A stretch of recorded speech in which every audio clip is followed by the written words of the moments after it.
তো এখন দিদির সঙ্গে আমি যাচ্ছি দিদিদের জমিতে। তো একবারে সেখানে গিয়ে তোমাদের সঙ্গে দেখা হবে। তো ততক্ষণ সঙ্গে থেকো তোমরা। হ্যাঁ,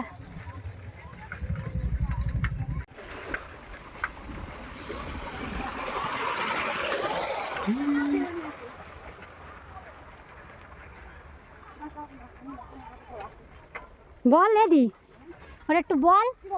আর আমার এই কথা বলতেছে। জমির কাছে আমরা চলে এসেছি। তো দেখো বিকালবেলা, তো জমির চারপাশ দিয়ে অনেক কাকু জেঠু বৌদিরা কাজ টাজ করছিল।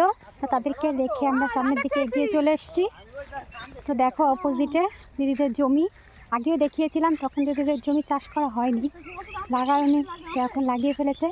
কত শালিক, চারিদিকে শুধু শালিক আর শালিক, পাখি উড়ে যাচ্ছে। আর ওই দিকে সূর্য অস্ত চলে যাচ্ছে।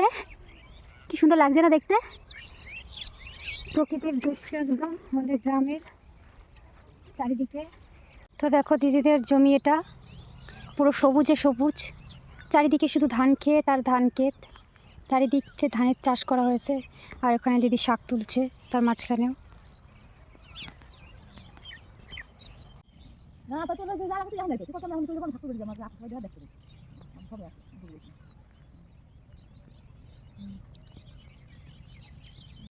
আমি সবুজ ধান ক্ষেতের মধ্যে আমিও পাশে দাঁড়িয়ে আছি, চারপাশে দেখছি।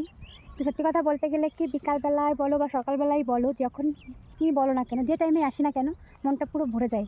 আমাদের এই গ্রামের চাষের জমিগুলোতে আসলে একদম মনটা পুরো ভরে যায়। তো ভিডিওটি ভালো লাগলে অবশ্যই একটি লাইক কমেন্ট শেয়ার করে দেবেন। নতুন কোনো ভিডিওর সঙ্গে আবার দেখা হবে, ততক্ষণ সঙ্গে থাকবেন। আর হ্যাঁ, অবশ্যই একটা সাবস্ক্রাইব করে দেবেন।